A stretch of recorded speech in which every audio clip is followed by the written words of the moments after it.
It's time to get your checking account to zero with free checking from PenFed. That's zero ATM fees, zero balance requirements, and zero time spent waiting for your paycheck to direct deposit because you can receive it up to 2 days early. Open your account with just $25 and see how big zero can be. Apply online today at PenFed.org/free checking. Early direct deposit eligibility may vary between pay periods and timing of payers' funding. To receive any advertised product, you must become a member of PenFed, insured by NCUA. This episode of the podcast is brought to you by Bareboat Alaska. Up your DIY hunting game with one of their 37-foot adventure yachts. You and 5 of your friends can hunt, fish, set crab pots, shrimp pots, and take DIY to the next level. Bareboat Alaska is locally owned by a Ketchikan resident who lives here year-round. Call Larry at 907-617-4542 or go to bareboatalaska.com. That's B-A-R-E boatalaska.com and tell Larry you heard about it on this podcast. Welcome back to the podcast. My guest today is going to talk to us a little bit about bycatch and fish. His name is Jonathan Warrenchuk. Thanks for being on here, John. Hey, thanks for having me, Jeff.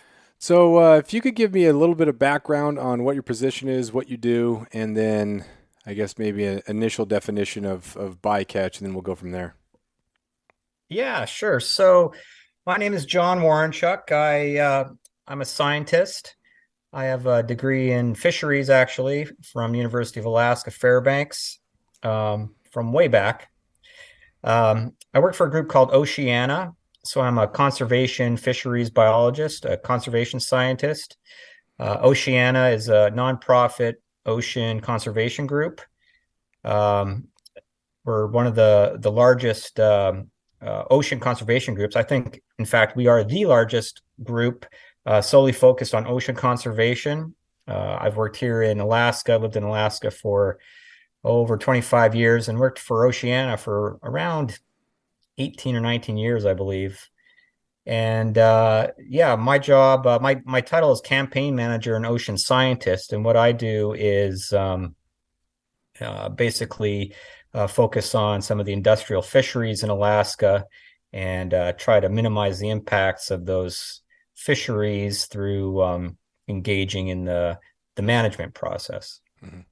My family moved up in 1986, and I remember my dad and I going out to fish, and we had I think it was a bayliner or maybe a glass bead. And I remember just getting some halibut here and there, but people who knew what they were doing, they were just getting halibut nonstop and the kings and everything. So I've lived here long enough to kind of observe anecdotally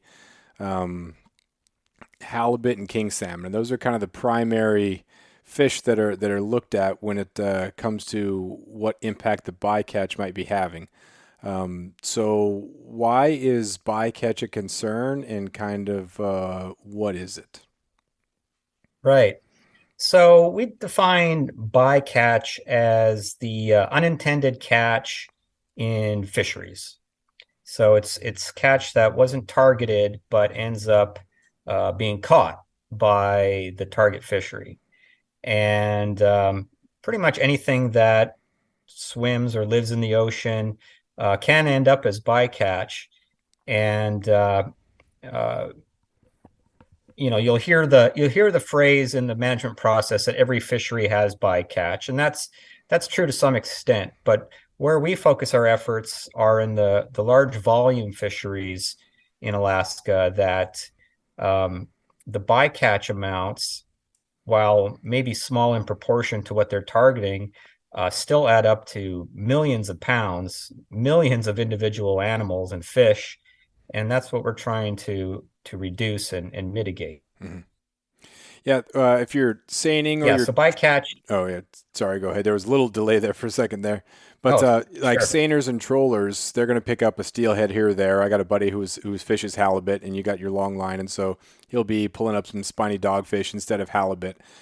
So that would be bycatch. But as you said, the scale of these larger industrial operations, the amount of bycatch is staggering. Yes, it can be quite large. And well, maybe let me back up a bit. And I'm not sure if people fully comprehend like the scale of fisheries in Alaska. So Alaska is as we all know, a major commercial fisheries state. In fact, it's one of our largest private employers, the fishing industry. Um, and if you considered Alaska its own country, we'd be around 10th or the 10th or 11th biggest fishing nation in the world in terms of how much fish is caught and produced in Alaska. So it's a lot of fish. It's a lot of fish, and it's a lot of poundage, um, and it's a big industry. Um, but it's a fairly new industry. The industrial type fishing in Alaska really only started in the 50s and 60s. So prior to that, we had our traditional, I'd call them Alaska community fisheries, your salmon, your halibut, cod, crab fishing. And there were these fish stocks a little further offshore, or fish that weren't targeted. Uh, and they call them ground fish. And they're just ground fish is just kind of a catch-all term for pretty much anything that's not a halibut or a salmon, I guess is one way to put it. And most of those fish species are managed by the federal government, the National Marine Fisheries Service, and those fisheries occur outside of state waters, further than 3 nautical miles from shore. But backing up, so prior to around the 60s, none of these types of fisheries existed. And what happened was foreign factory boats came over from Russia and Japan, and were fishing, trawling in waters off the Gulf of Alaska and off the Bering Sea, and developed these massive fisheries for pollock, cod, even black cod, sablefish, Pacific Ocean perch, which is a rockfish, and some of the flatfish. And so that type of fishing wasn't even really heard of prior to 1960. So they've only been at it around 50 or 60 years. Well, let's see, years, 60 to 70 years here in Alaska, it's a fairly short time frame compared to the millennia that people in coastal communities have extracted fish from the ocean to eat. And so we're really just starting to catch up to what some of those impacts are. And when you start digging into the details, it's pretty staggering. And what there's been improvements along the way here in the way the fisheries are managed and the way bycatch is managed. But what a lot of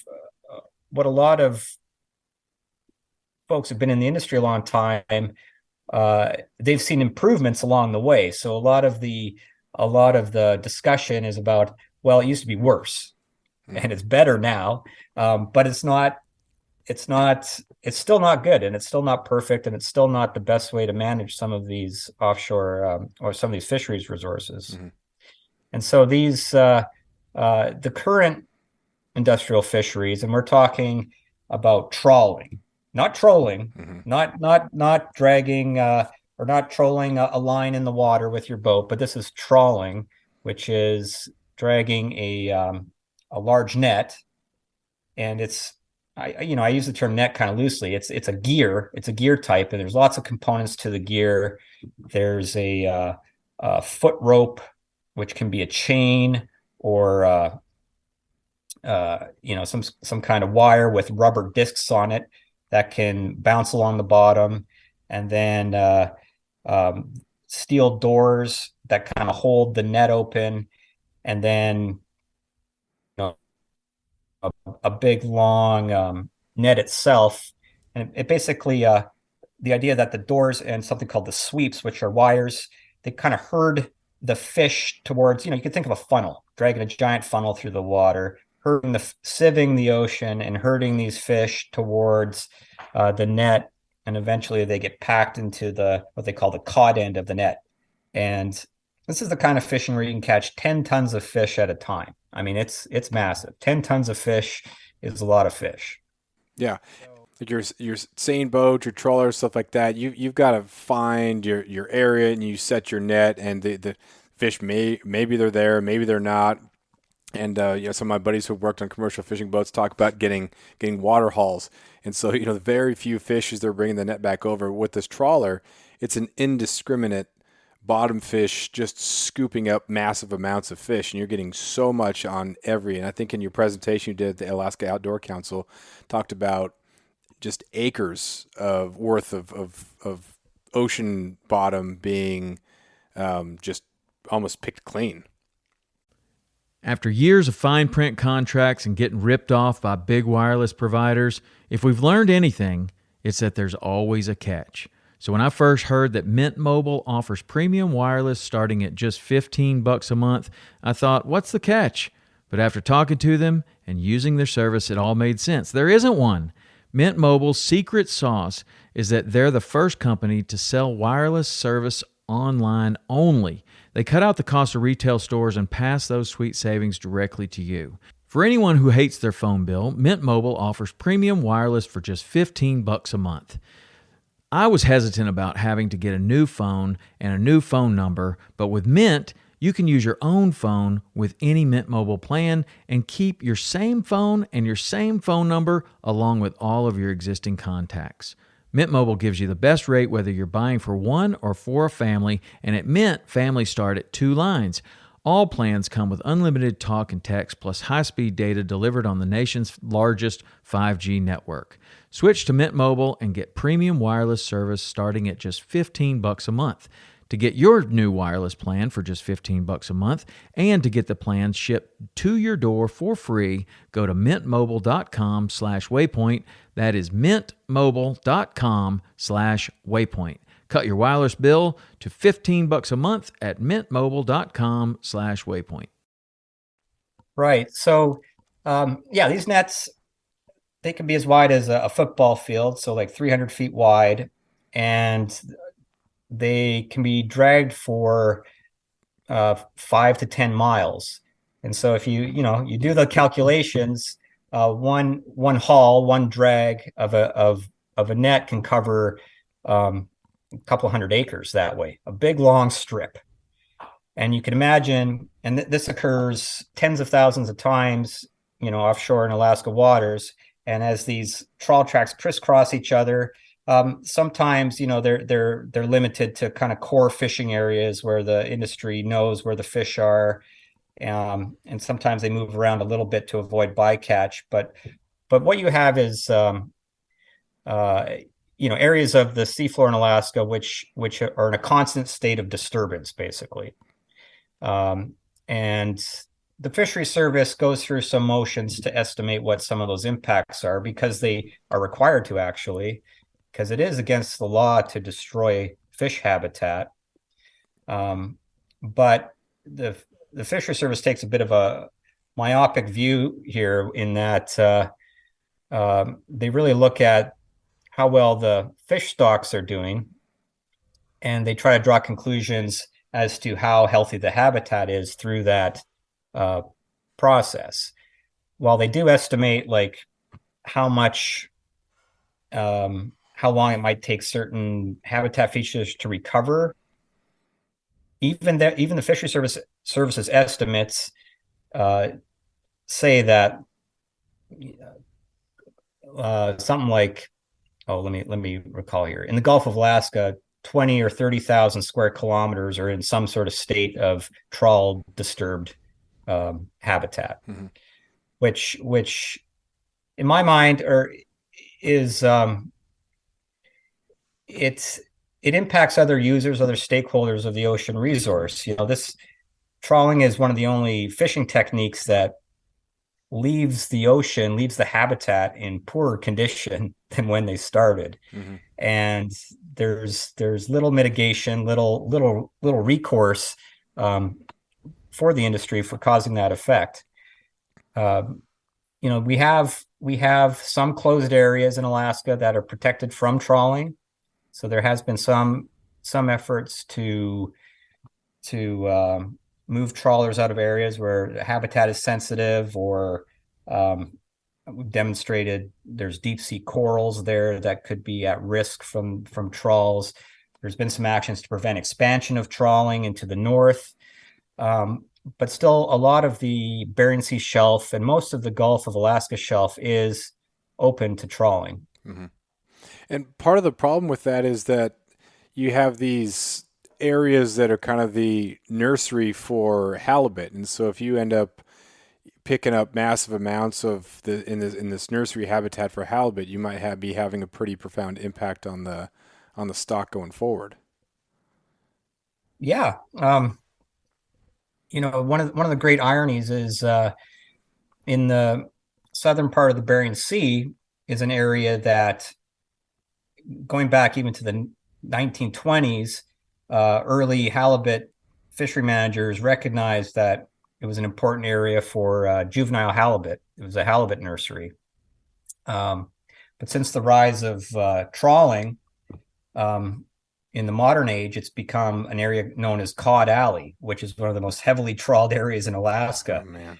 And this halibut area is actually closed to directed halibut fishing. So commercial halibut fishermen can't set their lines in there for halibut. But the trawl industry can take 4,000 tons of halibut out of that area. It's ironic is one word, and there's other words too. Yeah. So have you read Mark Kurlansky's Cod, about the cod fishery on the east coast, and just the devastation that as we become much better at and more efficient at catching fish, it depleted the stocks, and the cod fishery on the east coast is obviously it's not even less. It's less than a shell of what it used to be.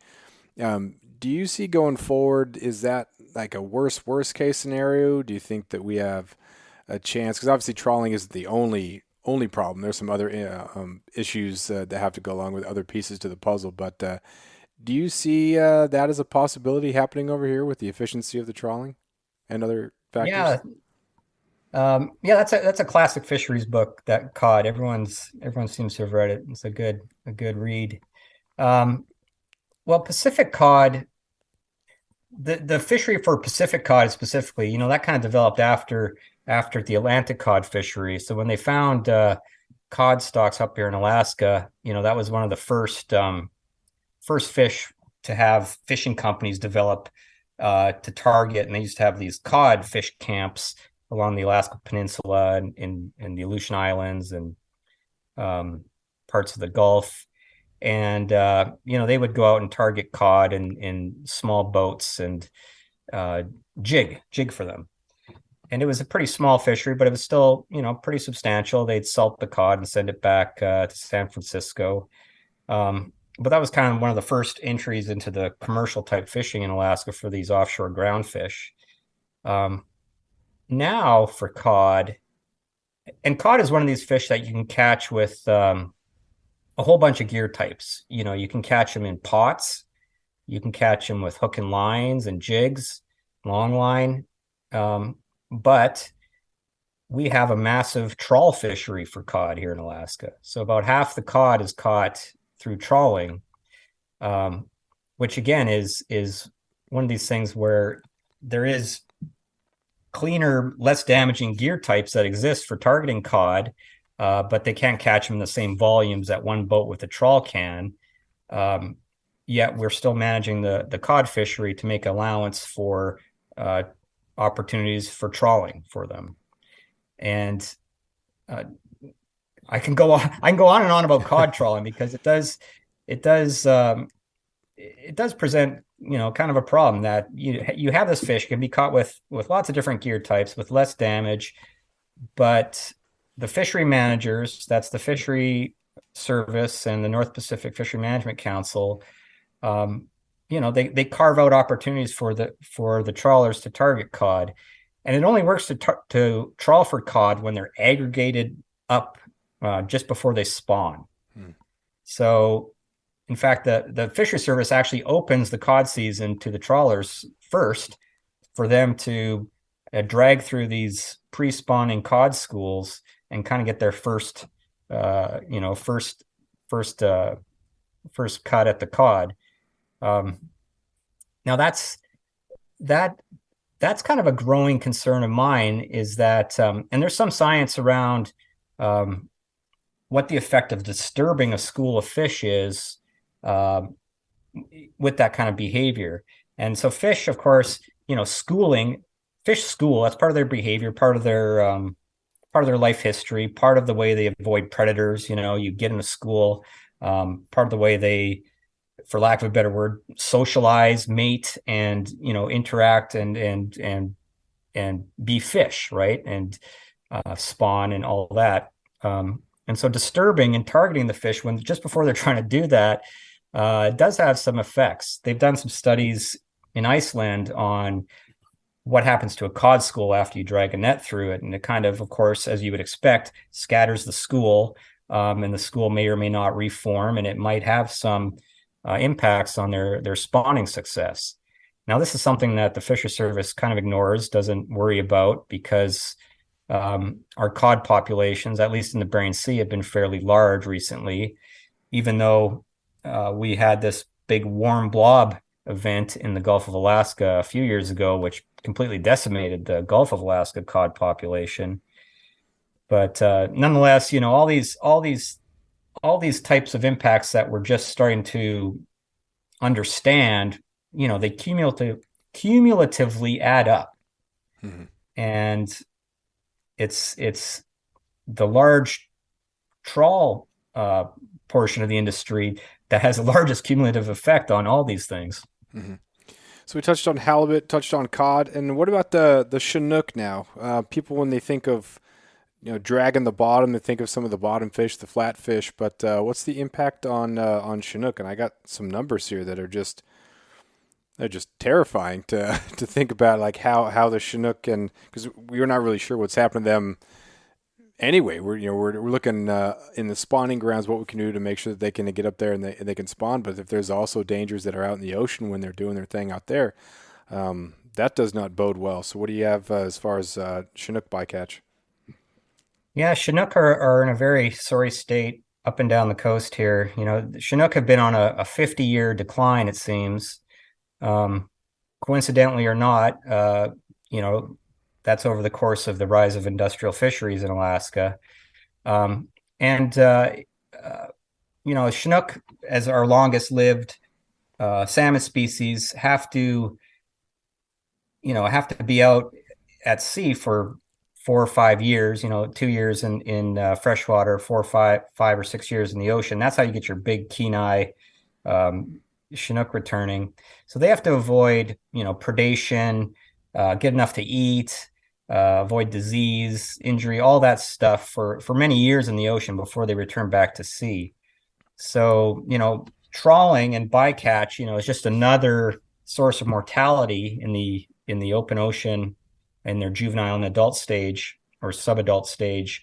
That is one thing that we can actually do something about. That's direct fisheries mortality caused by people. And that's the one place where we can actually reduce mortality. We can't do much about whether they're getting enough to eat or predation and things like that, but we can reduce the impact of removing them as bycatch.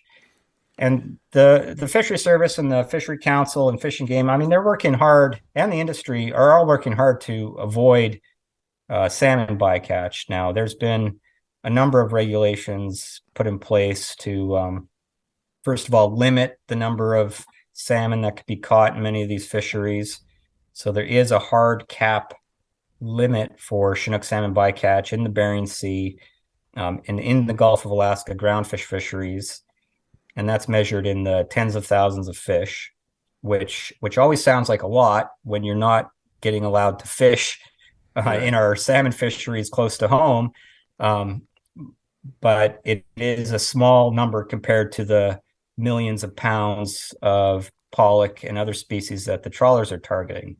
And so it becomes a very hard issue for the managers to manage when these fisheries are managed by the Department of Commerce, whose job is to turn fish into money, basically, right? And however, the same people have some responsibility to ensure there's enough fish getting back to streams in Alaska. And so that those trade-offs are starting to be a little better balanced didn't used to be balanced at all, but they are starting to balance those a little better. They're starting to make bycatch reductions, but they still have a long way to go. We'd like to see, of course, many people would like to see no bycatch of salmon, especially when Chinook are in such dire straits and every fish counts. But it does come down to what the government and what the government thinks is practicable in many ways. And, they're always concerned about being sued from either side. So they do have to balance things. And, we're getting somewhere, but it is a little late. We're doing triage at this point. Do you have some like rough estimates? I was looking up some numbers about bycatch, and you talked about the bycatch cap in 2010. I think this was in the Bering Sea. The bycatch cap was 60,000, and that's pounds, not fish, right? Or is that fish, not pounds? No, that's fish. That's okay. Individual fish. And there was an incentive cap. Is that if they keep it below this, that's good, or what's the incentive cap? Yeah. So in the Bering Sea, the pollock industry, who's constrained by that cap, they came up with some level of individual vessel accountability for how much salmon they were catching. So they have, and I might get this wrong. It's somewhat but they have an internal system within the industry of fines, I guess is one way to put it. That, if you're the worst performing boat in the cooperative or in the fleet, you get some fine, and it's in the tens of thousands of dollars. It might be more. I can't remember exactly, but they have it's sort of a competition, I guess, between companies to minimize their bycatch. And, these are boats that carry observers. And they are supposed to retain every salmon. So they're counted because they are dead. Most of the time, the salmon, don't survive being drugged through the water for 5 miles. Yeah.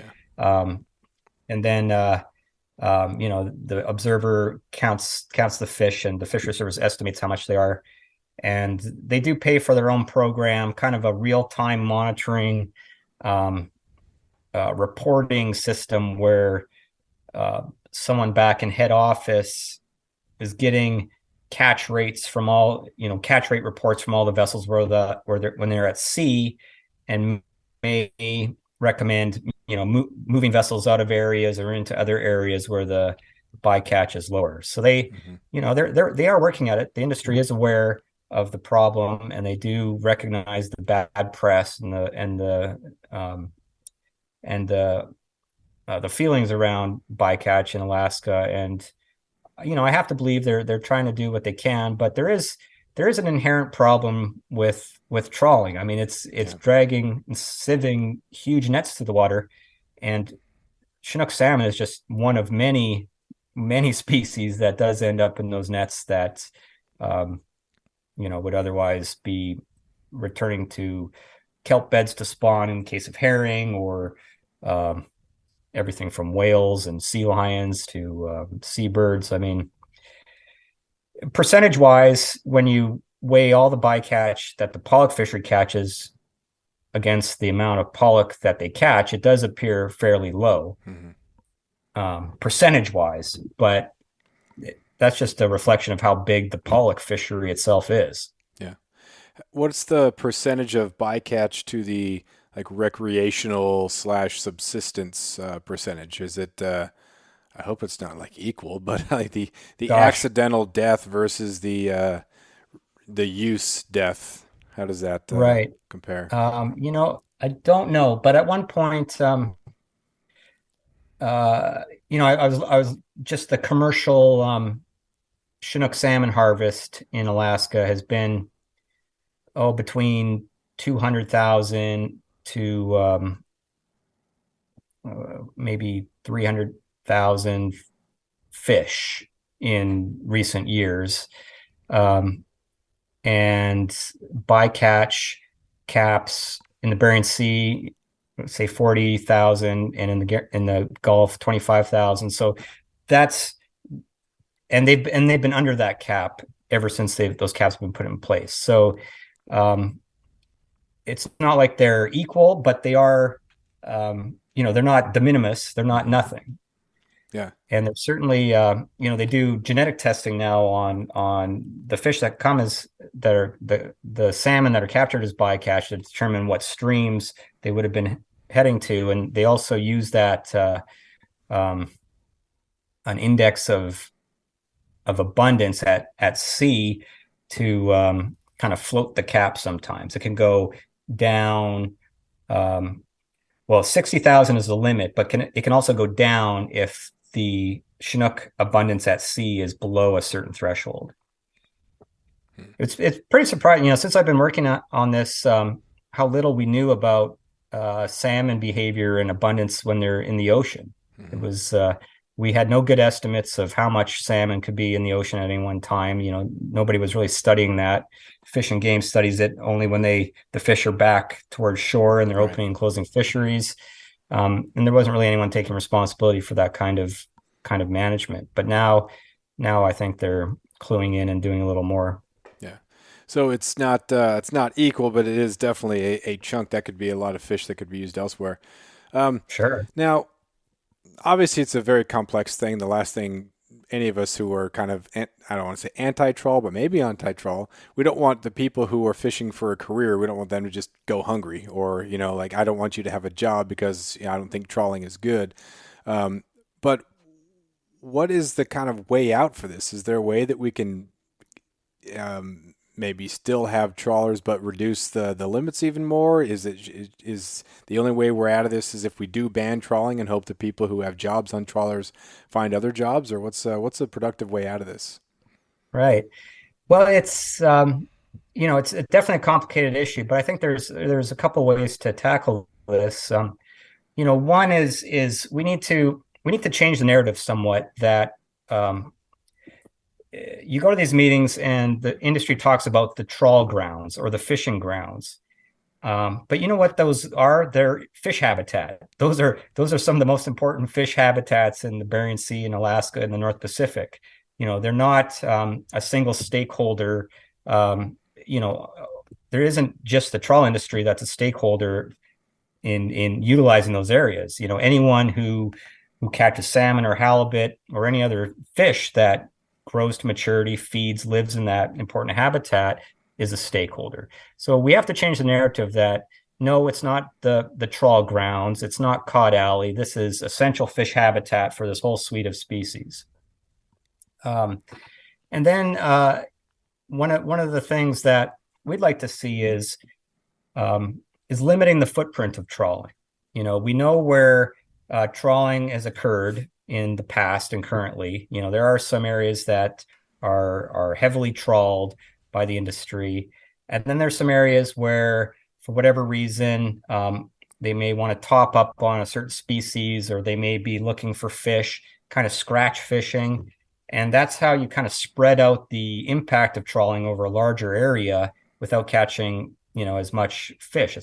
Can be less efficient. So we'd like to kind of limit the footprint of that trawl impact, and set bycatch caps, set limits for everything. I think there should be a limit for everything, whether it's a starfish, corals and sponges, or even maybe the amount of times you can drag a net along the seafloor.